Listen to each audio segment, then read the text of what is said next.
Uh, what's up, everybody? Roll back. This your boy Zoza. Just wanted to say Happy Turkey Day, Happy Feast of Gratitude to everyone. Um, you know, I never really sleep, man. So I'm out here looking at the truck. I wanted to give y'all an update because when I bought the truck, I actually had an issue. I had an issue with the truck. It wouldn't start. It was the craziest thing. I was driving and I got it back here, had my mechanic look at it, and I know I needed to replace a few hoses and stuff. So I don't know if y'all could tell right there, that was replaced. It was a couple brake lines. You see, you might can't see it from this side, but there were a couple brake lines that needed to be replaced. Let's see if we can see them on this side. There's one right there. That one was replaced. But as you can see up under the truck, I need to get this bottom cleaned because there's a few little things I need to get done. You know, things about dump trucks, they dirty on the bottom. They still make money, no matter how clean or dirty they are. But this morning I came here and put some tape on it because one of the things I did notice is that this particular truck didn't have no lights on the back of the bed. So I put this DOT tape up there. Probably gonna get some placards for it too. So anyway, y'all, the truck, that's what happened. That's what happened with it. So I had my mechanic come through and let me turn it. I had my mechanic come through and check it out. I'm gonna give y'all a quick little glimpse. This right here is called a kick plate. And behind that kick plate, it's a bunch of wires and things, right? And fuses and such. So for some reason, I got the truck back. My mechanics were like, hey, go wash the bottom of the truck. I'm gonna come back and put some hoses on and this and that. Did that, came back about an hour later, and the truck wouldn't start. All of the lights in the dash came on, but the lights to this thing right here, this is the shift tower. No power would get to that. So the truck wouldn't start until the computer can read that the truck is in neutral. So if no power gets here, it can't read that it's neutral, so it'll lock you out. Because think about this. Try starting a car in drive. What will happen? Place, right? So that's the last thing you want to do. So in the automatic or even in a manual truck, you would have to push the clutch in the manual in order to start it. But in this case, since it's an automated system, the system has to read that it's in neutral. But if it's not getting power, it can't read. Now the truck was actually able to be jump started by way of a solenoid behind the firewall under the hood on the other side. But it wouldn't go in gear because it's still, the gearbox is not reading gears. Even though it's an automatic, it's a 6-speed automatic. And got to be able to read the gears in order to work. So, I was like, oh my goodness. Because think about it, I just drove all the way to Maine, put 40 grand down on this truck that is very pristine condition considering what it does for a living. And it's another reason why I bought this truck, y'all, is because Mack truck is really the standard for dump trucks. Most of the Mack trucks were built for the military back in the day. Then they started converting them over into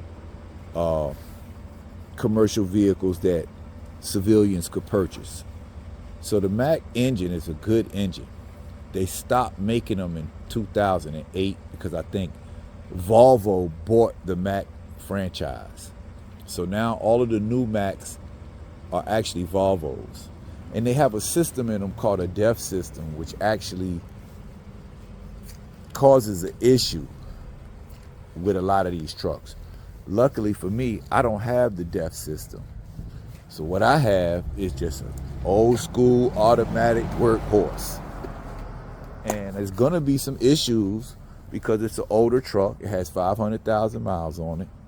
It's over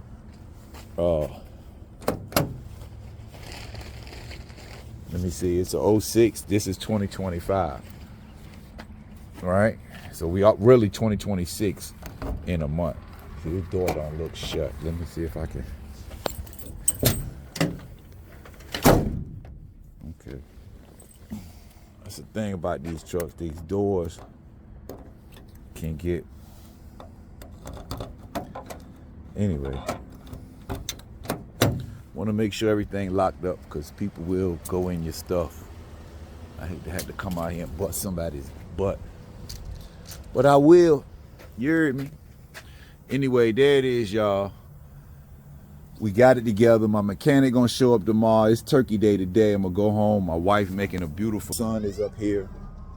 I'd like to show it to y'all, but you know, everybody not as photogenic as me. But anyway, with that said, family, like I said, I'm gonna work up a full step-by-step program, or I ain't gonna say program, but I'm gonna say a full step-by-step on how you can become your own owner-operator, right? I did 20 years in prison. I came out, I got my Class A CDL. I started driving dump trucks. And I remember something that the old man at the master said, on the old tape. He said, if you making $2,000 a week, he making $20,000 off you. And I'm like, man, that makes sense. Because if a person can pay you, you know what I mean? They not gonna pay you more than 10%. But if they paying you 10%, you know, that's like a good deal today. And that's crazy. But anyway, I got a job for this guy, and the guy was paying me 20% of whatever the truck made for the day. And I would work on an average of 8 hours, and he was giving me like $200 a day. So I was making about $1 a week, which is, you know, $50K a year, but you can't live on that. You know what I mean? Now, coming fresh out the can, it looked good, but I thought to myself, wow, if he can afford to pay me $200, sometimes he was giving me $220 and $240, but if he can afford to pay me $250 a day, he must be doing good numbers. So I said, hey, I want to buy a truck. I went and bought my first truck, and I made $20K. I think I made like $10K in a month. The first month I bought the truck, I made like $10K. I put $5,000 down, and I didn't have to put no money down for a deposit on insurance or nothing. They hooked me up with insurance. The first month I made $10K. The second month I had like $20,000. And I started having issues with the truck and still was able to do well. You know what I mean? Even after paying mechanics and doing this and doing that, I still did well. So with that said, I've learned a lot in the industry.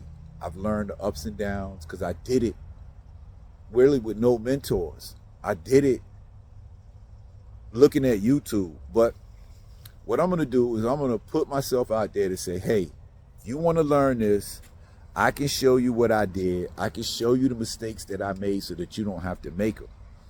I can show you everything from how to get your own LLC, to getting your EIN number, to getting up and running and started.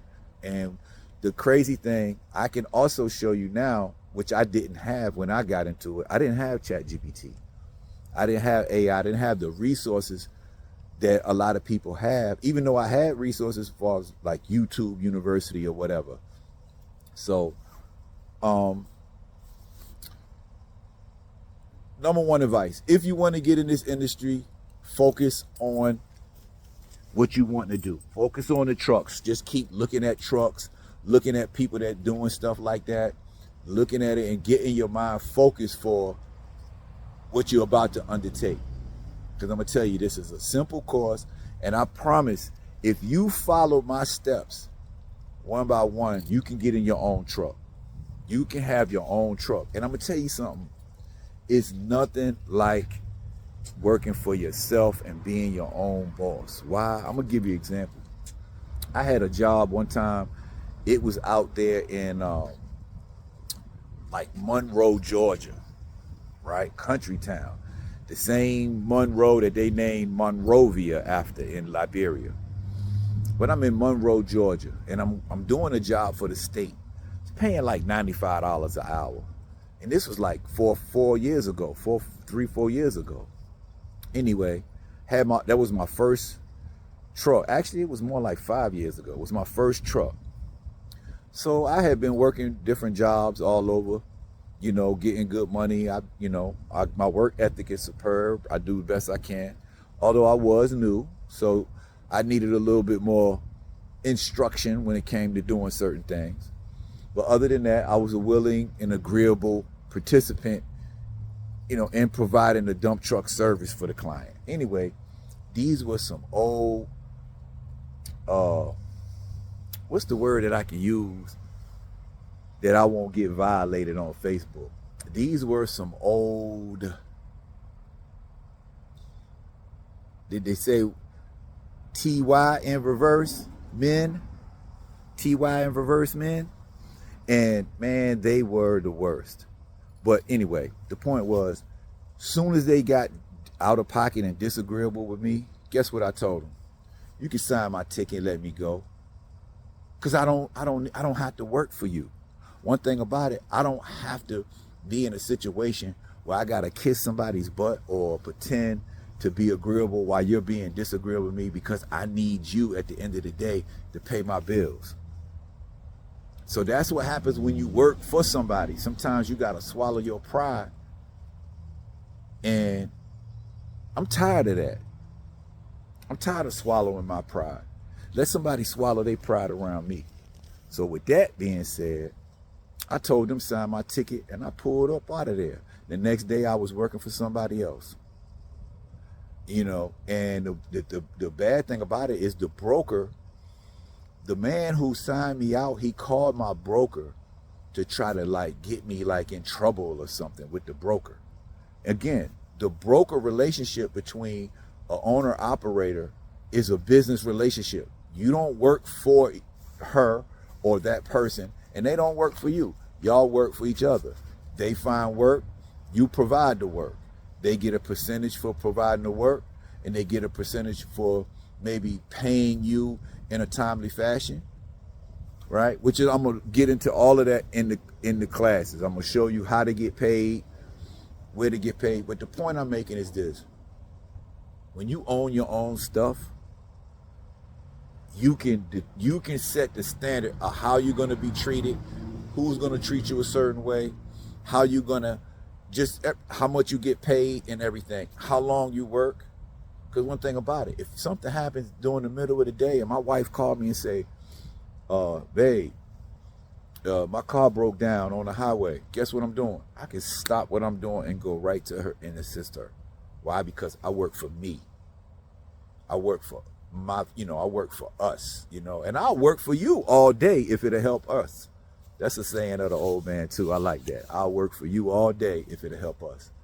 But with that being said, man, it's nothing like ownership. And ownership doesn't have to be what these people are selling y'all on the internet. Ownership don't mean you got to be the world's greatest investor. Ownership means that you can find something that you can do that's not too hard, that frees your mind up, that keep you out the way of a lot of things that's going on in the world today. And it could provide a good living, a good stable foundation for you and your family, and give you a springboard in which to begin to set your platform. So really, the dump truck thing for me, it's not the end all be all. It's a means to an end. And it's just one of the things that we can all do if we work together. But anyway, I digress. Happy Turkey Day. Last view of the truck. About to get in the car. Listen, man. Some dump truck stuff in there. Let me see. I bought my wife.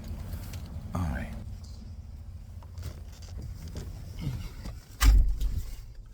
All right, y'all. Appreciate y'all watching. I'm gonna try to get this content a little better. We're gonna work. We're gonna get it. We're gonna get it right. All right. Rahubat, Wadu.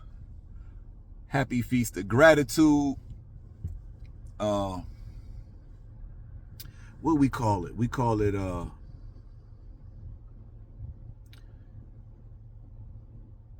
Zamut Shil Tawur. The day of Pazamut Shil Tawur. of thanks or gratitude? Okay, I do.